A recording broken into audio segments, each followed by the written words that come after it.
Afternoon everyone. तो last lecture पे हम लोग जनरली ब्लॉक डायग्राम के हम लोगों ने जनरली जो कि प्रॉपर्टीज़ हैं वी हैव सीन दैट, और उसके बाद में हमने एक दो क्वेश्चंस भी देखे थे। तो आज की क्लास से पहले हम लोग दो क्वेश्चंस को हम लोग ब्लॉक डायग्राम को सॉल्व करेंगे और उसके then we will move forward to signal flow graph, है ना। चलो, सो आप लोग क्वेश्चन को सॉल्व करने की कोशिश करिए।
ठीक है, so this is a basic block diagram and for this block diagram you have to find out the transfer function.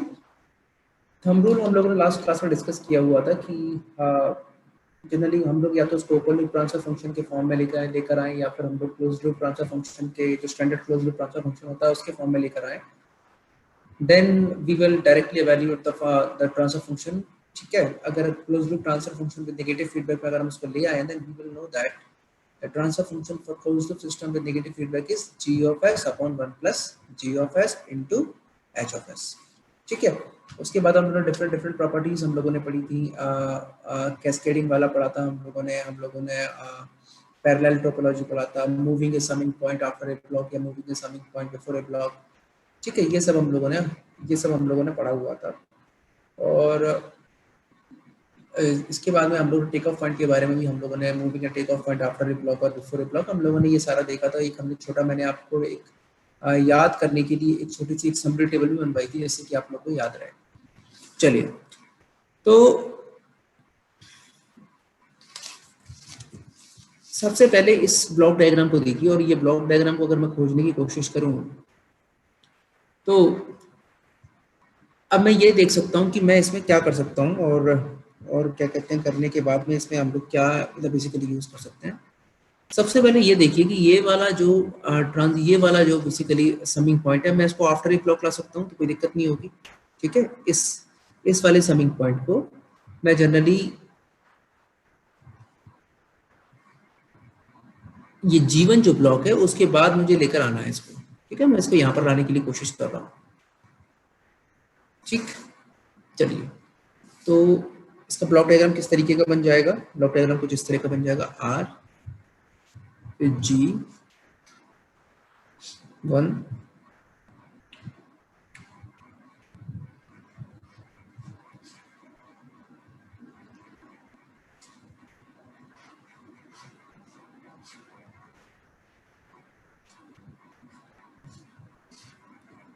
G3 C of S।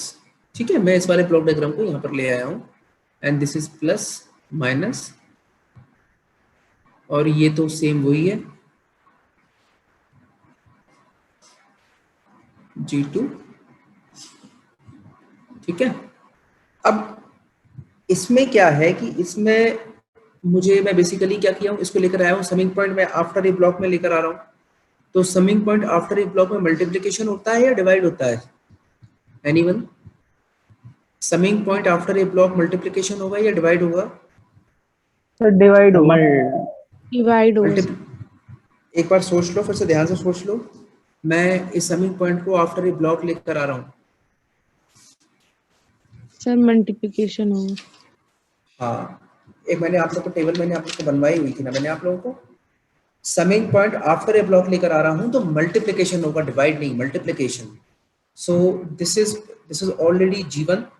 ठीक है, तो यहाँ पर हो जाएगा ये दिस इज G1 और H1। ठीक है, ये बेसिकली हो गया। क्या हो गया है, एक मिनट, हाँ, मैं इस ब्लॉक के बाद में इसको लेकर आया हूँ, तो ये मल्टीप्लिकेशन हो गया G1H1। मैंने एक थ्योरम मैंने और पढ़ी हुई है जिसमें कि हम लोग exchange between two summing points कर सकते हैं, जिसमें हमें कोई भी चेंजेस करने की जरूरत नहीं पड़ती। इस वाले को मैं क्या करते हैं, मैं इस वाले को मैं यहाँ ले आऊँगा, इस वाले को मैं यहाँ ले आता हूँ, और इस वाले को मैं यहाँ ले जाता हूँ। इसके लिए मुझे कुछ भी चेंजेस करने की जरूरत नहीं है। So what would be the diagram, that is R G1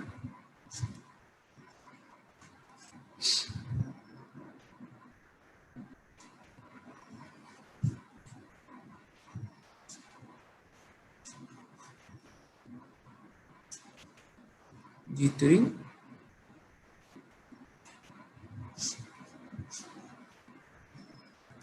G2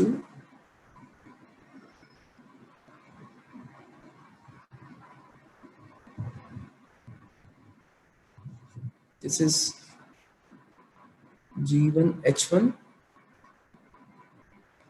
ठीक है, ये इस तरीके का डायग्राम मेरा बन गया है। ठीक है, अब जो ये है, ये आपस में किस फॉर्म में है, feed forward topology, parallel topology में ये सारे के सारे कैसे हैं, ये सारे के सारे हैं, ये दोनों के दोनों जो हैं that is in feed forward topology, मतलब पैरेलल टोपोलॉजी में है। ठीक है, और ये जो दोनों हैं ये आपस में कैसे, मैंने आपको बताया था फीड फॉरवर्ड और पैरेलल टोपोलॉजी में सर गेन ऐड हो जाता, गेन, हाँ, ये फर्स्ट वाले में तो गेन ऐड हो जाएगा, बट इन सेकंड वाला जो ये मैंने जो बनाया है ये तो फीडबैक पाथ है ना, this is a feedback path. मैंने आपको बताया था कि जब टेक ऑफ आउटपुट से जब इनपुट में जा रहा हो तो वो फीडबैक होता है, जब इनपुट से आउटपुट की तरफ दोनों पाथ जा रहे हो तो वो फीड फॉरवर्ड टोपोलॉजी होता है। तो इसके लिए तो that will be directly G1 plus G2, और ये वाला जो है ये फीडबैक है, तो इसमें गेन है आपका G3 और फीडबैक पाथ है G1H1। तो इसके लिए क्या होता है, इसके लिए फॉर्मूला क्या होता है, G of S upon 1 plus G of S into H of S, क्योंकि ये नेगेटिव फीडबैक है। तो यहाँ पर क्या आ जाएगा, यहाँ पर आ जाएगा this is G3 upon 1 plus G1H1 G3, this is C of S into R of S। अब ये दोनों किस में है, अब ये दोनों किस में है, कैस्केडिंग में, तो इनका आपस में क्या होगा, multiplication,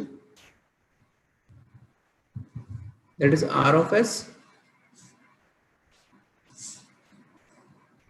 G1 plus G2 multiply with G3 of S 1 plus G1 H1 G3, this is C of S। तो आपका C of S upon R of S क्या हो जाएगा, C of S upon R of S equal to G1 plus G2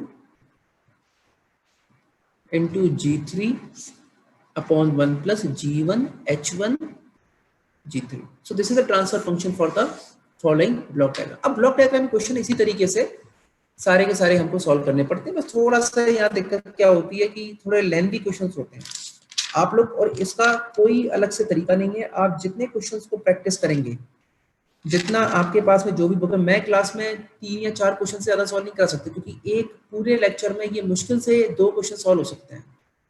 आपको क्या करना पड़ेगा, आपको अपने जो भी आपके पास रेफरेंस बुक्स हैं आपको वहां से आपको प्रैक्टिस करना पड़ेगा, या आप प्रीवियस ईयर आरजीबी के क्वेश्चन पेपर्स को आप लोग डाउनलोड कर सकते हो, ऑनलाइन अवेलेबल है, वहां से आप लोग ब्लॉक डायग्राम को डायरेक्टली आप उसको डाउनलोड करो और वहां से क्वेश्चन को लगाना आप सॉल्व करो। और इसमें कोई भी नया कंसेप्ट नहीं है, कुछ भी इसमें जो जितनी प्रॉपर्टीज है वो सारी प्रॉपर्टीज मैंने आपको पढ़ाई हुई है। There is only one way, आप ज्यादा से ज्यादा क्वेश्चंस को प्रैक्टिस करो। जितना ज्यादा से ज्यादा आप क्वेश्चन को प्रैक्टिस करेंगे उतने ही ज्यादा आपको ब्लॉक डायग्राम में आपको कंफर्टेबल होंगे। ये सिर्फ ब्लॉक डायग्राम के साथ में ऐसा है, सिग्नल फ्लो ग्राफ या और कोई मेथड में ऐसा नहीं होता, वहां डायरेक्टली फॉर्मूला होता है, you have to use your brain and you can solve it. But block diagram needs practice, तो आपको इसमें प्रैक्टिस करनी ही पड़ेगी अगर आप ब्लॉक डायग्राम में कंफर्टेबल होना चाहते हैं। हो सकता है आपसे क्वेश्चन स्टार्टिंग में सॉल्व नहीं, आपको नहीं समझ में आया प्रॉपर्टीज कैसे लगानी है, आप सॉल्यूशन देखिए, आप धीरे धीरे सॉल्यूशंस को देखेंगे किस तरह से सॉल्व कर रहे हैं, किस तरीके से सॉल्यूशन है। जब आप धीरे धीरे क्वेश्चन को सॉल्व करना शुरू करेंगे, आप 20-25 क्वेश्चन जब सॉल्व कर लेंगे, तब आपको आइडिया आना शुरू हो जाएगा कि नहीं यार, इस क्वेश्चन को इस तरीके, यहाँ पे इस ब्लॉक को यहाँ पर लेके जाना है, इस ब्लॉक को यहाँ पर लेके जाना है। But you have to remember the two thumb rules. Either you can make your whole block diagram into a open loop transfer function, or you can make it like a standard closed loop transfer function. तो आपको direct आपको transfer function का formula पता होता है। ठीक है, चलो एक क्वेश्चन और सॉल्व कर लेते हैं, then we will move forward. चलिए, क्वेश्चन थोड़ा लेंदी है, साथ में आप लोग करते चलिए, आप लोग भी डायग्राम अपनी कॉपी बनाते चलिएगा तो ज्यादा इजी रहेगा। मतलब आपको इसमें भी find C of S upon R of S, transfer function आपको निकालना है। ठीक है,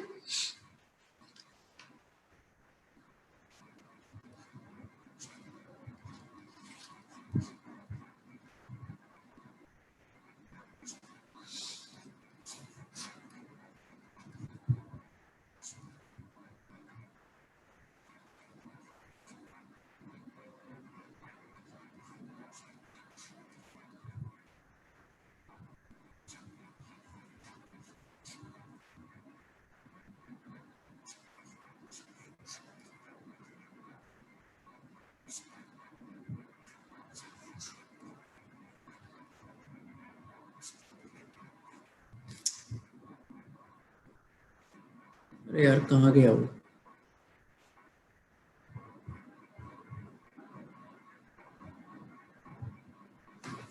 जस्ट वेट अ मिनट, है ना, एक मिनट को।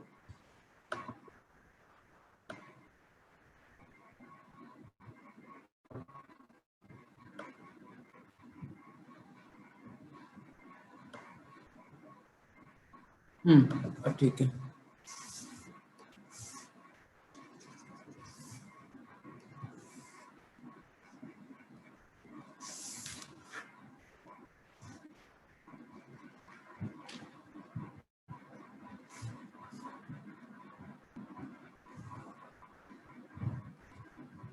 That is R of S। ठीक है,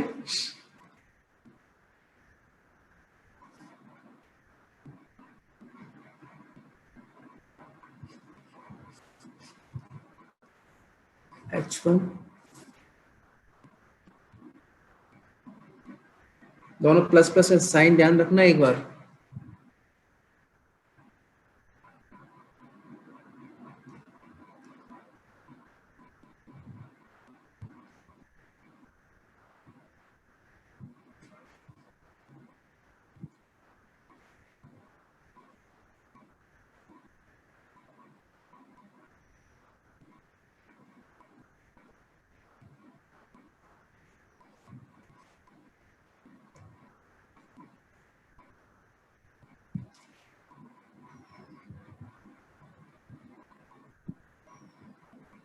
so this is a question जिसमें आपका G1 G2 G3 G4 है, H1 H2 H3 है। हमेशा समिंग पॉइंट को ध्यान से देखा करो कि नेगेटिव फीडबैक है या पॉजिटिव फीडबैक है, तो ये हमेशा ध्यान रखा करो। अगर ये आप चीज ध्यान रखोगे तो आप लोग को दिक्कत नहीं होगी। ठीक है, चलो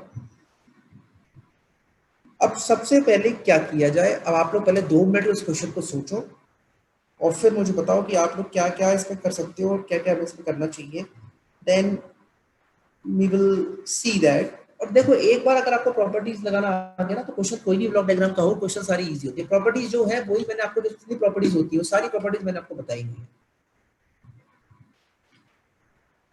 2 मिनट का दिमाग लगाओ, फिर इस क्वेश्चन को हम लोग सॉल्व करते हैं आगे।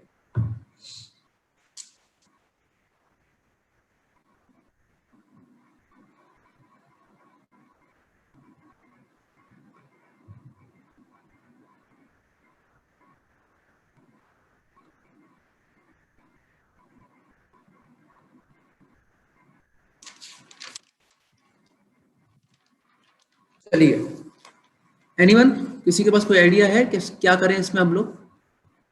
एनीवन?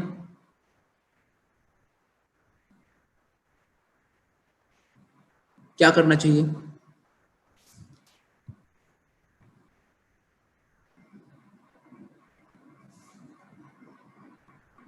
चलो कोई बात नहीं, देखते हैं इसमें। Am I audible? मेरी आवाज क्लियर आ रही है? Yes sir. Okay yes sir. चलो ठीक है। ये अब मैं पहले एक काम करता हूँ, मैं ये टेक ऑफ पॉइंट को भी मैं सबको पॉइंट्स दे देता हूँ जिससे कि थोड़ा सा क्लियर है। This is my take off point A and this is my take off point B. ठीक है, now see that can I move my this take off point A after a block G4 of S। ये तो मैंने property पढ़ी है। मैं अपने एक टेक ऑफ पॉइंट अगर मेरे पास में कोई अगर ए है उसको मैं आफ्टर ए ब्लॉक शिफ्ट कर सकता हूँ। I can do it very comfortably. मैंने ये फॉर्मूला मैंने थ्योरी पढ़ी है और आप लोग को पता है कि अगर टेक ऑफ पॉइंट को आफ्टर ए ब्लॉक शिफ्ट कराते हैं तो the gain will get divided और मल्टीप्लाइड। सर अगर ब्लॉक डायग्राम ब्लॉक अगर एक समिंग पॉइंट को आफ्टर ए ब्लॉक शिफ्ट कराते हैं तो मल्टीप्लिकेशन होता है, टेक ऑफ पॉइंट को आफ्टर ए ब्लॉक शिफ्ट कराते हैं तो डिवाइड होता है। ये बात ध्यान रखनी है, ठीक है। तो ये जो नया डायग्राम जो बनेगा वो कुछ इस तरीके का डायग्राम बन जाएगा, that is R of S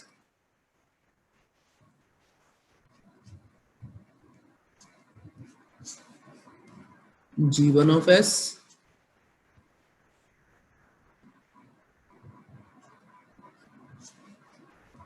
G2 G3। अब मैं टेक ऑफ पॉइंट को बाद में लेके जा रहा हूं, ध्यान रखना। G4 मेरा टेक ऑफ पॉइंट यहां पर आ गया है, A B C of S। ठीक है, तो जब take off point after a block ले गया है तो क्या होगा, जो गेन होगा that will get divided by G4 S3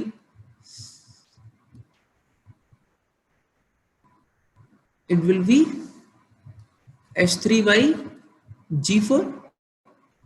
ठीक है, ये इस तरीके से हो जाएगा। सभी को समझ में आ रहा है ये बात? ठीक है, नाउ और कहानी बिल्कुल सब कुछ सेम रहेगी।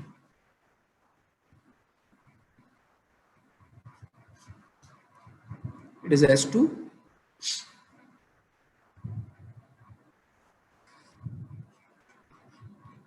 H1।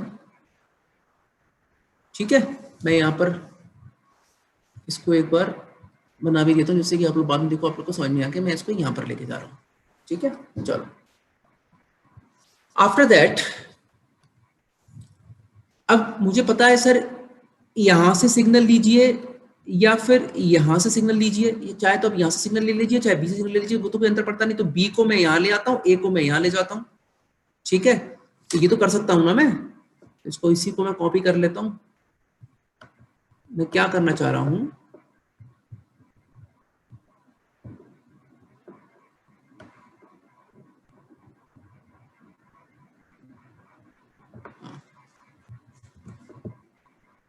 मैं ये कर रहा हूं,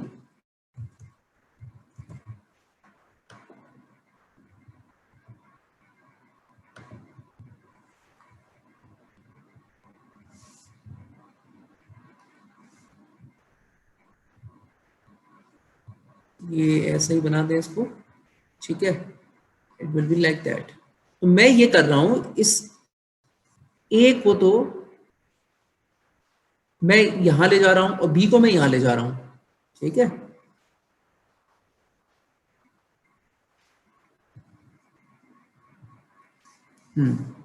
इसमें तो कुछ भी चेंज नहीं होता क्योंकि दोनों दोनों दोनों जगह सिग्नल की वैल्यू क्या है, सेम है। तो मैं बी को यहां ले गया और ए को मैं यहां ले गया। ये सिग्नल यहां जा रहा है, ये सिग्नल यहां जा रहा है। नाउ ये बात सभी को समझ में आई? नाउ अब सर दिस G3 G4 और H2 ये वाला जो लूप है ये क्या है, ये एक फीडबैक लूप है ये वाला एक। इसकी जगह मैं क्या लिख सकता हूं, इसकी जगह मैं लिख सकता हूं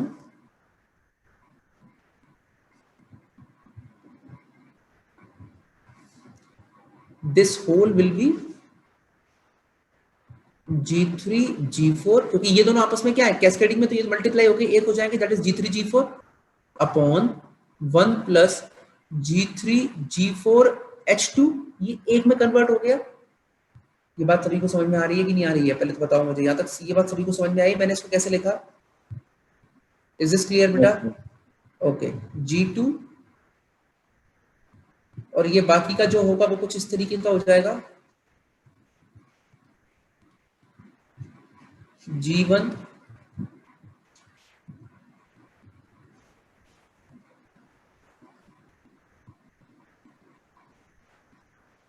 this is H3 by G4, ठीक है।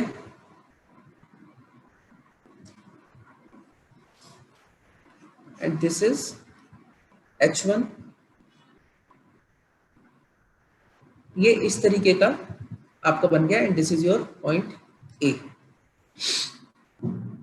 नाउ अब आप आगे क्या कर सकते हैं, आगे आप ये कर सकते हैं कि ये वाला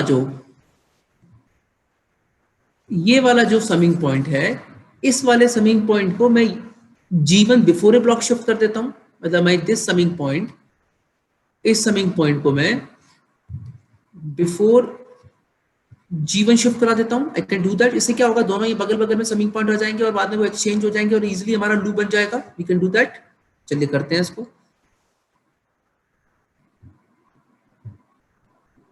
ठीक है, ये इसको मैं इस तरीके से कर सकता हूं, दैट इज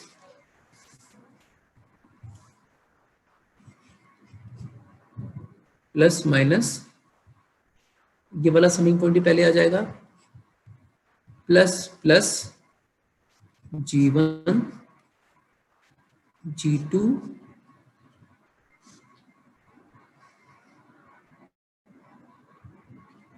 ठीक है, H1 रह गया,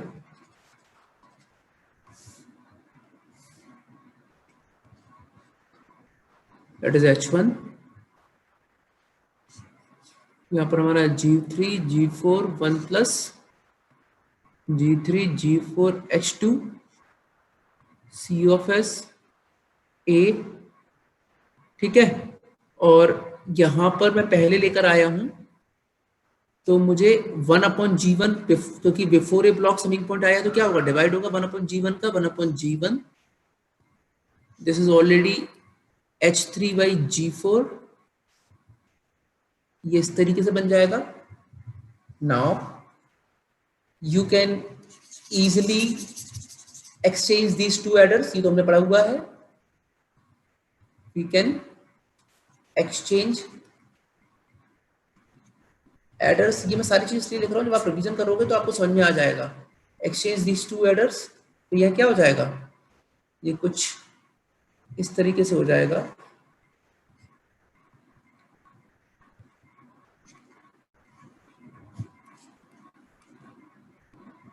ये G1 ये जो है दिस G1 G2, ये आपस में किसमें है, कैस्केडिंग में। तो इसको डायरेक्टली लिख सकता हूं मैं, क्या लिख सकता हूं, G1 into G2, this is already G3 G4 1 plus G3 G4 H2 point A. अब ये वाला जो है इसको मैं इधर ले आया हूं, है ना, तो क्या होगा, ये इस तरीके से हो जाएगा, दैट इज H1। और ये वाला जो है, ये वाला पाथ उस तरफ पहुंच गया है, तो इसको मैं एक ब्लॉक लिख देता हूं, दैट इज, ये भी तो आपस में कैस्केडिंग में है, ये दोनों भी तो आपस में किसमें है, कैस्केडिंग में दोनों वाले। तो ये भी इनका भी क्या हो जाएगा, मल्टीप्लिकेशन हो जाएगा। तो what can I right it, that is H3 by G1 G4, H3 by G1 G4, ये कुछ इस तरीके से हो जाएगा। अब ये ब्लॉक डायग्राम आपका कुछ इस तरीके का बन गया है। Now see very carefully, this G1 G2 H1, ये आपस में क्या है, एक negative feedback close loop, negative close loop आपका control system with negative feedback. तो आप इसके लिए डायरेक्ट कन्वर्ट करके आप क्या लिख सकते हो, इसको आप लिख सकते हो, that is G1 G2 upon 1 plus G और G इंटू H होता है ना, तो G1 G2 H1, ये तो बगल में है ही है आपका, that is G3 G4 1 plus G3 G4 H2,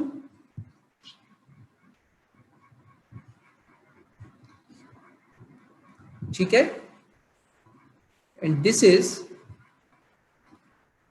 H3Y G1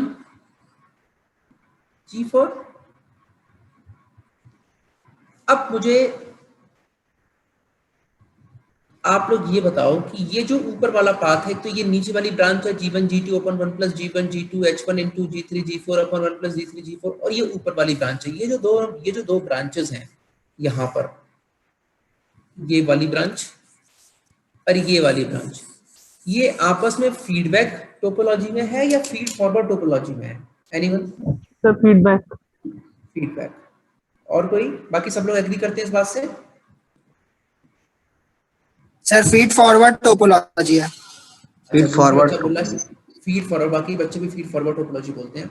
no बेटा, this is feedback topology, please remember that. आप यहाँ पर ये देखिए कि you have your take off point here A, output से एक ब्रांच जा रही है इनपुट में। ये बात मैं आपको इसके द्वारा, बच्चे जनरली इस चीज पर कंफ्यूज हो जाते हैं। आउटपुट से एक ब्रांच जा रही है इनपुट में। जब भी आउटपुट से कोई, आउटपुट का कोई एक पार्ट जब भी इनपुट में जाता है, then it is always a feedback topology. It is always a feedback topology. ठीक है बेटा, ये चीज ध्यान रखनी है, इस चीज में कंफ्यूज नहीं होना है। So this is feedback path and we can basically, ये दोनों तो आपस में क्या है, ये दोनों आपस में कैस्केड में है। तो ये कुछ इस तरीके से मैं ड्रॉ कर लेता हूँ, चाहे ऊपर से ड्रॉ करो चाहे नीचे से ड्रॉ करो, इट डजंट मैटर, है ना।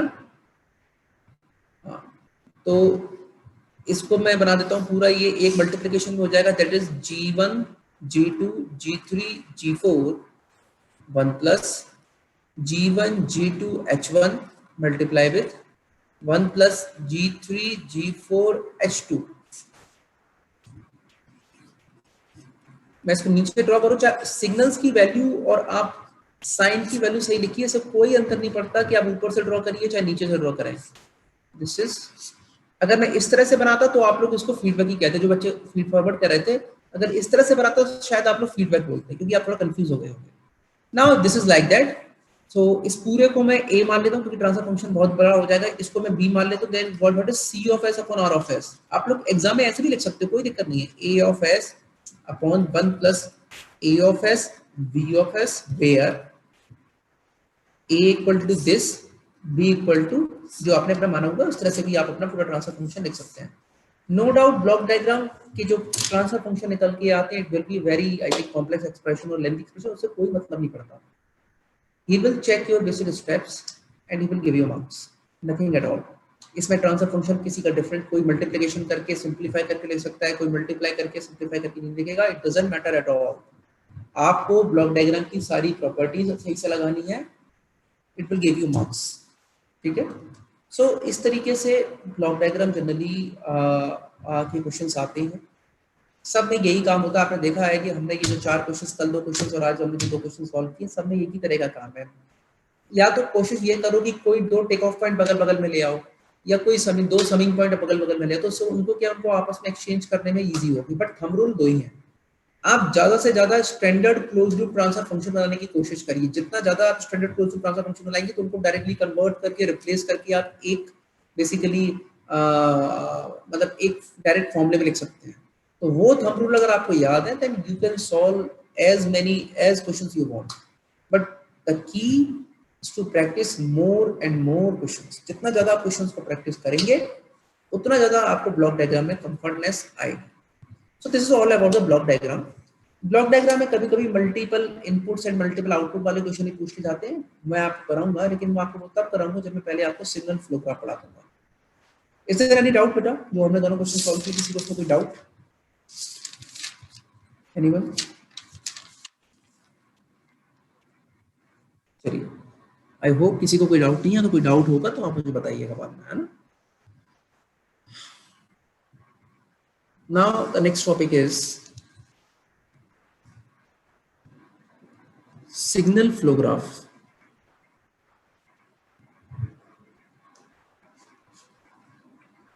there was one scientist, that is J. Mason,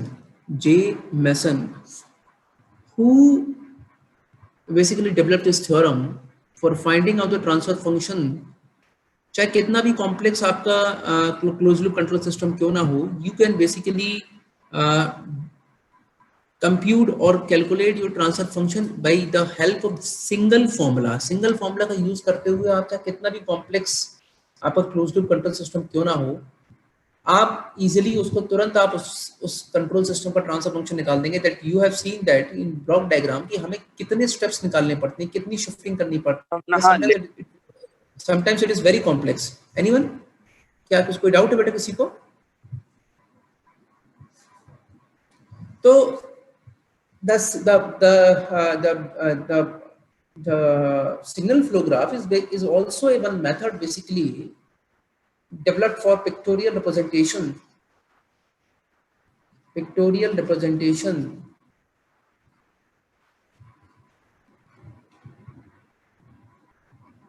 for representing the system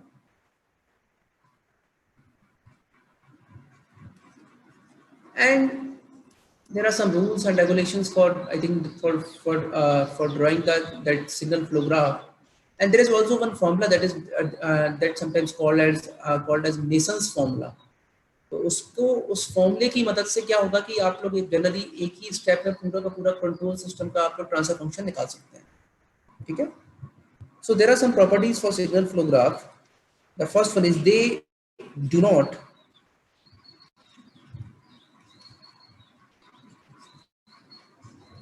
any reduction, they do not require any reduction process. जिस तरह से हमारे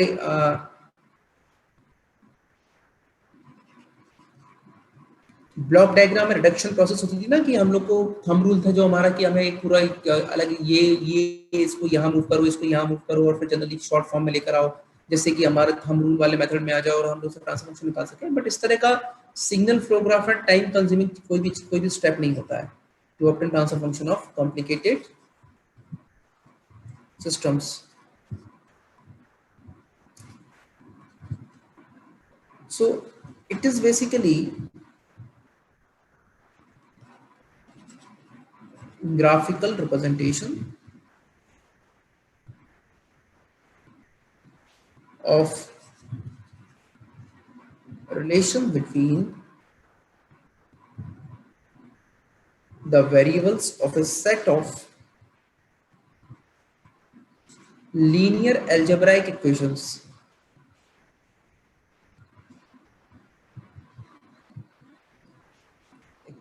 अभी इक्वेशंस किस तरीके से होती हैं, किस तरीके से निकाला जाता है, I will tell you everything, each and everything मैं आपको सब लोग बताऊंगा. बट उससे पहले सिग्नल फ्लो ग्राफ में कुछ ऐसे टर्म्स होंगे जिनको आपको मतलब पता होना चाहिए. ठीक है. Some terms in signal flow graph. The first one is node. What is node? It represents a system variable.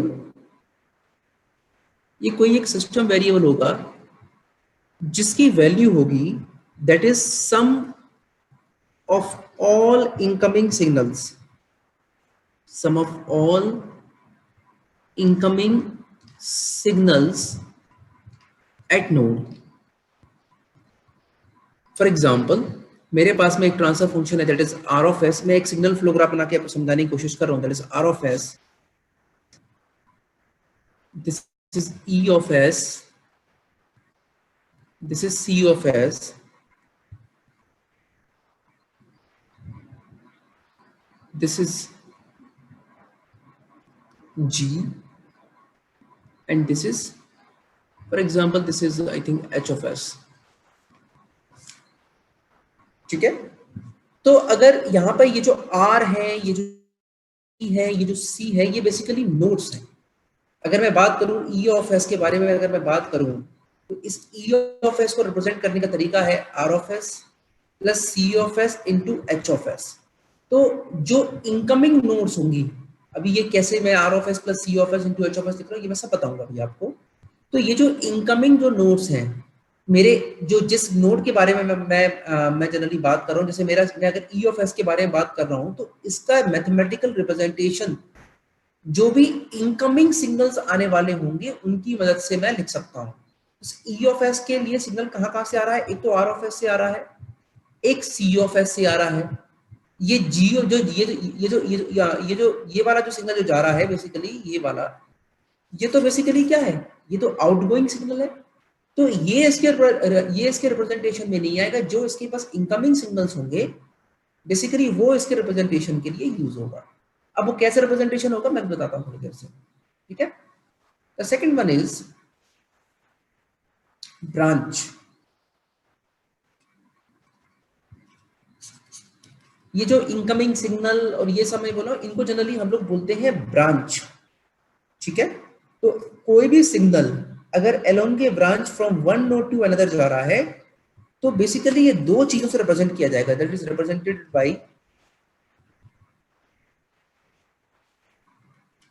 The branch arrow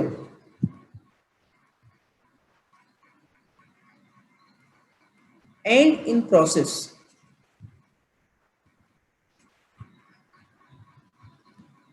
it gets multiplied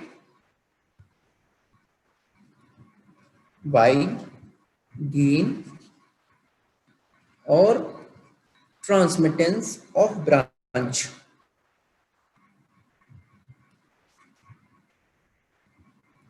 अगर कोई भी एक ब्रांच है जा रही है कहीं भी एक नोड से दूसरे नोड की तरफ जा रही है तो जनरली उसके पास में दो चीजें होंगी। एक तो उसका एरो जो बेसिकली हमें ये बताएगा कि ये ब्रांच किस नोड से दूसरे नोड की तरफ जा रही है, और एक उसका गेन। तो अब अगर मैंने आपसे ये कहा तो अगर कोई भी नोड को अगर रिप्रेजेंट करना है, जैसे नोड के लिए मैंने बोला कि जितने भी इनकमिंग सिग्नल्स या इनकमिंग ब्रांचेस हैं वो उनके द्वारा उस नोड का रिप्रेजेंटेशन होगा, ठीक है। तो ई ऑफ एस है, ई ऑफ एस के पास में दो ब्रांचेस आ रही हैं। एक तो कौन सी ब्रांच आ रही है? एक ब्रांच तो आ रही है ये वाली ब्रांच आ रही है, और एक वाली ब्रांच आ रही है ये वाली ब्रांच आ रही है। वही तो मैंने अभी आपसे थोड़ी देर पहले मैंने आपसे कहा। तो इनके रिप्रेजेंटेशन में ये दो ब्रांचेस आएंगी, ये ब्रांच नंबर 1 और ये ब्रांच नंबर 2। और ब्रांच को रिप्रेजेंट करने के लिए मैंने तरीका बताया कि जिस नोड से बेसिकली वो आ रही है उसका एरो और उसके साथ में उसका मल्टीप्लाइड। तो ये वाली जो ब्रांच है, ये फर्स्ट वाली जो ब्रांच है, ये किस नोड से आ रही है? R of S. तो आर ऑफ एस मैंने रिप्रेजेंट किया, और कितना गेन है इसका? 1, तो मैंने 1 से मल्टीप्लाई किया।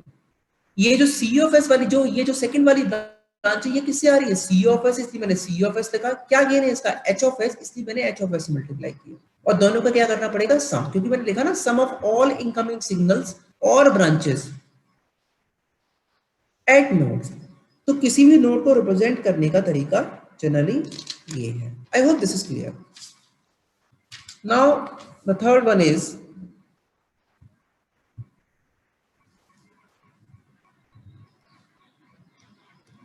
Input node.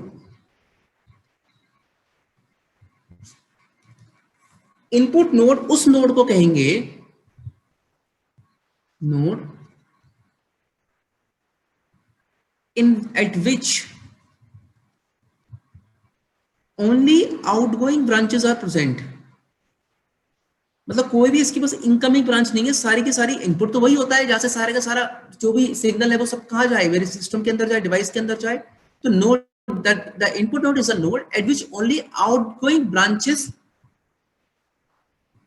एग्जिस्ट।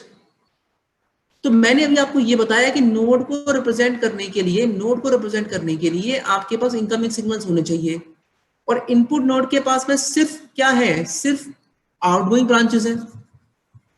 तो क्या मैं इनपुट नोड के लिए कोई एक्सप्रेशन को राइट कर सकता हूं? नो, क्योंकि इनपुट नोड के पास कोई इनकमिंग ब्रांचेस है नहीं है, और इनकमिंग ब्रांचेस नहीं है और नोड का रिप्रेजेंटेशन करने के लिए कोई मेरे पास इनकमिंग ब्रांचेस होने चाहिए। तो that's why I can not basically right the equation for input node. It must be clear, ठीक है।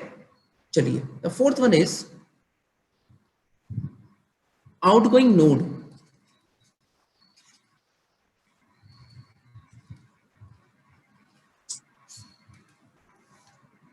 outgoing node is the node at which only incoming branches exist. कुछ भी बाहर नहीं जाएगा, सारा का सारा इसके अंदर, सारा का सारा इस पर सिर्फ क्या होगा, इनकमिंग ब्रांचेस आएंगी, कोई भी आउटगोइंग ब्रांचेस नहीं आएगी। तो इफ अगर मैं आपको ये सिग्नल फ्लो ग्राफ, ये वाला जो मैं आपको सिग्नल फ्लो ग्राफ दिखाऊं, ये वाला, तो क्या आप इस सिग्नल फ्लो ग्राफ, इस वाले डायग्राम को देखकर आप मुझे बता सकते हैं कि इसमें आपकी इनपुट नोड कौन सी होगी और आउटपुट नोड कौन सी होगी? Anyone? Sir R of S को मैं इनकमिंग नोड कर सकता हूं, क्यों? क्योंकि सर आर ऑफ एस वाली ये जो नोड है, दैट्स दिस नोड, ये वाली जो नोड है सर, ये इसको एक्चुअली यहाँ रिप्रेजेंट कर दो, वरना कंफ्यूज नहीं हो जाओगे सर ये पहली वाली नोड आ रही है। This, if this is R of S node, इस आर ऑफ एस नोड के पास में कोई भी इनकमिंग सिग्नल आ रहा है? No sir, there is only one outgoing signal that is going towards the E of S, that's why R of S is my input node. अगर मैं यहाँ पर आउटपुट नोड के बारे में बात करूं तो कोई मुझे बता सकता है कि यहाँ पर आउटपुट नोड कौन सी होगी इस पूरे ट्रांसफर, इस पूरे सिग्नल फ्लो ग्राफ में? Anyone? Sir E of S. E of S, ध्यान से देखो विकास, क्या ई ऑफ एस के, मैंने क्या बोला, output node is a node eight which only incoming signals exist.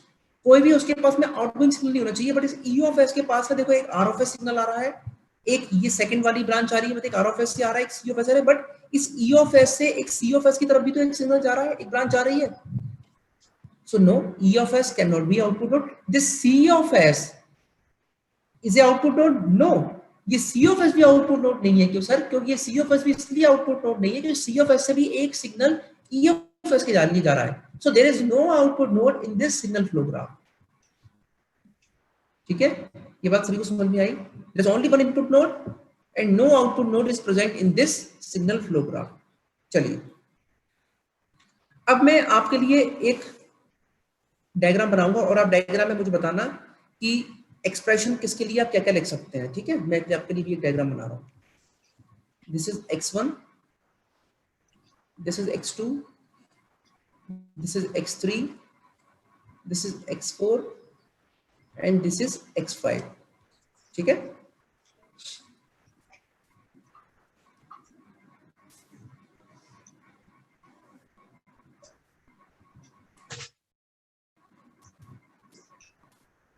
ये वीनस बेटा, अपना बेटा माइक ऑफ करो, बेटा वीनस माइक ऑफ करो।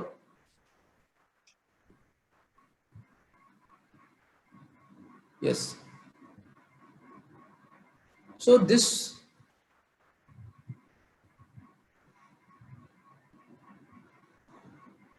Is G4,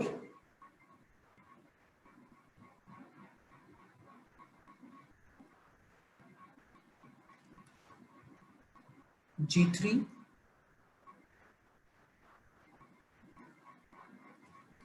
G2,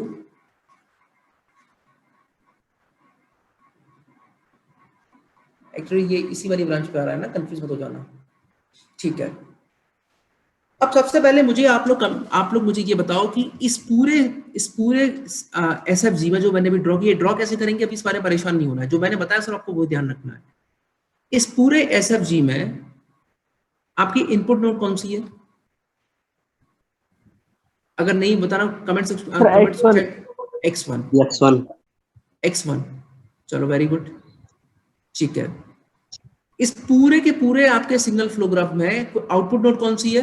X5 sir, output node yes X5 output node is a node eight which only outgoing branches exist, जिस पे एक भी कोई भी जिसके ऊपर इनकमिंग मतलब आउटगोइंग सिग्नल नहीं होना चाहिए, सिर्फ इनकमिंग सिग्नल्स होना चाहिए। तो उस नोड को हम लोग क्या कहते हैं? X5 कहते हैं। तो देखो X5 पर दो ब्रांचेस आ रही है, एक ब्रांच X4 से आ रही है, एक ब्रांच X3 से आ रही है, दोनों को दोनों incoming. That's why this X5 is the output node. तो मैं बोल सकता हूँ X1 is my input node and X5 is the output node। चलिए, now अब मुझे कोई X4 का एक्सप्रेशन लिख के बताए कि X4 का एक्सप्रेशन क्या होगा। अब देखो, ध्यान से देखो, पहले मैं X4 का एक्सप्रेशन लिखने के लिए बात कर रहा हूँ, सब लोग ध्यान से सुनना, बहुत ही शांतिपूर्वक समझना। किसी भी नोड के एक्सप्रेशन को लिखने के लिए उस नोड पर जितनी इनकमिंग ब्रांचेस आ रही हैं सिर्फ उन्हीं का रिप्रेजेंटेशन होगा, उन्हीं के टर्म उनके उसके रिप्रेजेंटेशन में ऐड होंगे। ठीक है, पहली बात तो सर ये है। X2 G4। हाँ बेटा, अभी एक बार देख लेते हैं, अपन देख लेते हैं। फिर से मेरी बात को ध्यान से सुनो, सभी तो ध्यान से मेरी बात बहुत ध्यान से सुनो। सर किसी भी नोड के रिप्रेजेंटेशन के लिए उस नोड के ऊपर जितनी इनकमिंग ब्रांचेस आ रही हैं उनके टर्म आएंगे। पहली बात तो, पहला रूल तो ये समझ में आ गया। सेकेंड रूल क्या है सर? सेकेंड रूल ये है कि किसी भी ब्रांच को जब उसका टर्म हमें लिखना है किसी भी नोड के रिप्रेजेंटेशन के लिए, तो वो जिस नोड से आ रही है वो लिखना पड़ेगा, और वो जितना उस ब्रांच में गेन लेके आ रही है वो लिखना पड़ेगा। अब इस X4 के बारे में अगर मैं बात करूं तो यहां पे दो इनकमिंग ब्रांचेस हैं, ध्यान से देखो। एक X3 से X4 की तरफ आ रही है, एक X2 से X4 की तरफ आ रही है, तो दो ब्रांचेस हैं। तो कितने टर्म होंगे? पहले ये बात तो समझ में आ गई सर, दो टर्म होंगे। दिस इज बिल्कुल क्लियर। एक टर्म तो इस वाली ब्रांच के लिए होगा, एक टर्म इस वाली ब्रांच के लिए होगा। तो आई कैन राइट दैट, मैं क्या लिख सकता हूं? मैं लिख सकता हूं यहां पर ब्रांच का रिप्रेजेंटेशन लिखने के लिए, ब्रांच का रिप्रेजेंटेशन लिखने के लिए जिस नोड से आ रही है वो नोड, दैट इज X3। कितना गेन है? 1 का। यहां पे मैंने गेन रिप्रेजेंट किया है, नो, तो ये गेन कितना है? 1 प्लस, फिर दूसरी ब्रांच किससे आ रही है? X2 से, तो X2 कितना गेन लेकर आ रही है? G4, तो G4 होगा। तो X4 का एक्सप्रेशन हो गया, that is X3 plus G4 into X2। Is this clear everyone? Yes, yes अपना, वेरी गुड बेटा। नाउ आप मुझे X2 का एक्सप्रेशन लिख के बताइए, जल्दी से मुझे X2 का एक्सप्रेशन लिख के बताइए। और X2 का एक्सप्रेशन किसी को बोलना नहीं है, चैट बॉक्स में लिखना, ठीक है?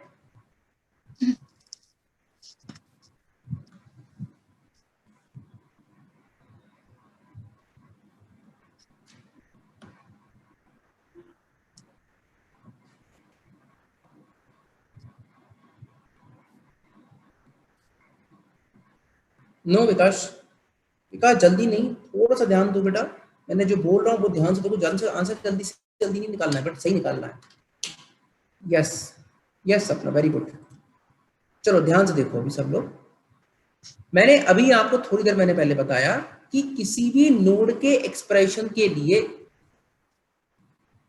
x1 प्लस, चलो ठीक है मैं लिख रहा हूं, फिर आप लोग चेक करना आपका आंसर सही है कि नहीं है।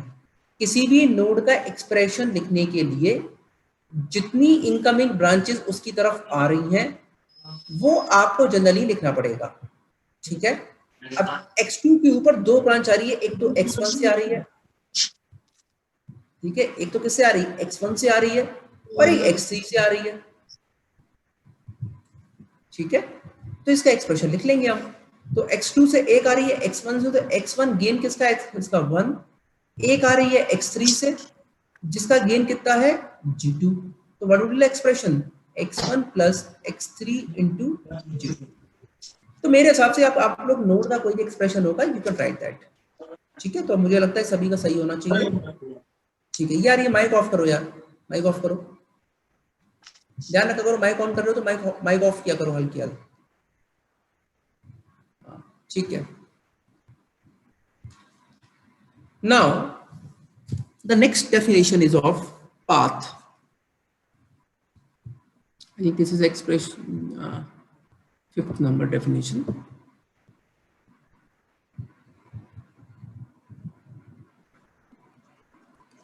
That is path.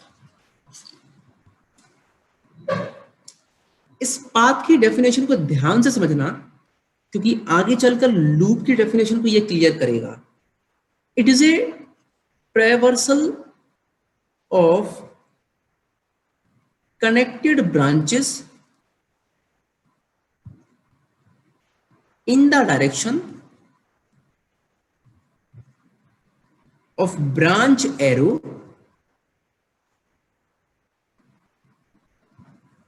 such that no node is traversed more than once। ये वाली जो लाइन है ना, इस बात को ध्यान रखना बहुत ध्यान से।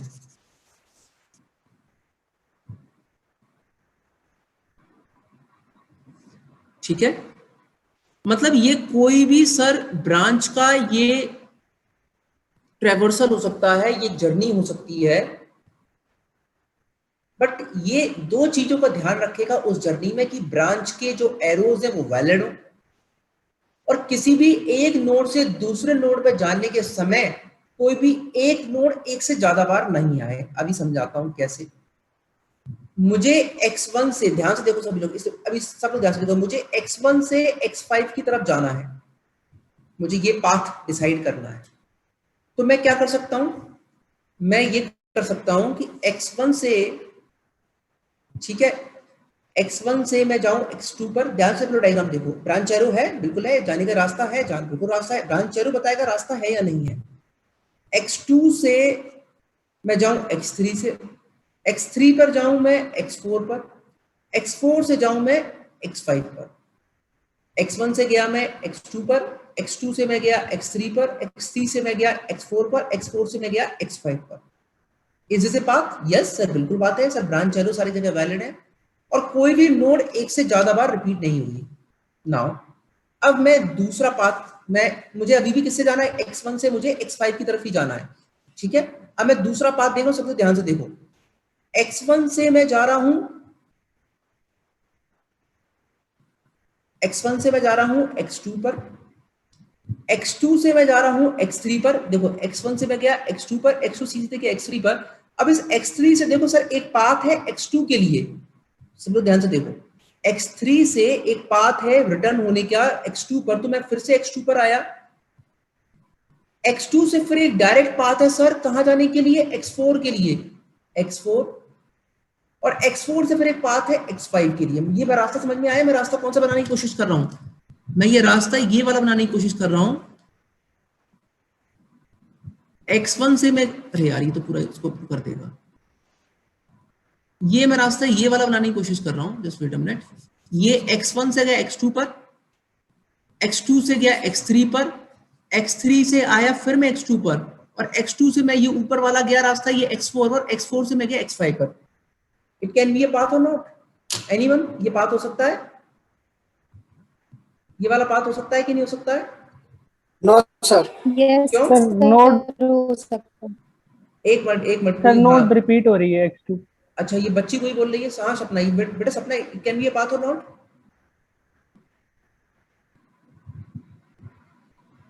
कोई बच्चा बोल रहा था ना कि it can be a path और नॉट? यस सर, बात हो सकता है क्योंकि लाइन नहीं रिपीट करी, भले नोट के नेम रिपीट कर रहे हैं। नो बेटा, नो नो नो, मैंने क्लियरली मेंशन किया है, the node is traversed more than, no node is traversed more than once. नहीं, नोड कभी रिपीट नहीं करनी चाहिए, ये बात ध्यान रखो हमेशा। अगर Yes. नोड रिपीट कर जाएगी, it can not be, but this can not be a path, because x1 x2 x3 then x2, तो मतलब ये x1 x2 x3 फिर लौट के किस पे आ रहा है, ये x2 पर आ रहा है, फिर ये x4 फिर ये x5, तो क्या हो जाएगा, ये नोड रिपीट हो जाएगी, तो इसलिए ये पाथ नहीं हो सकता। अच्छा लेकिन ये पाथ तो हो सकता है ना, x1 से x2, और ये जो ऊपर वाला रास्ता है, ये जो ऊपर वाला रास्ता है x4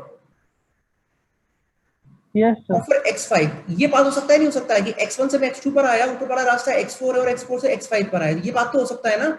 यहाँ के Yes, यहाँ sir. पर कोई नोड रिपीट हुई क्या? No, No. So it is a valid path.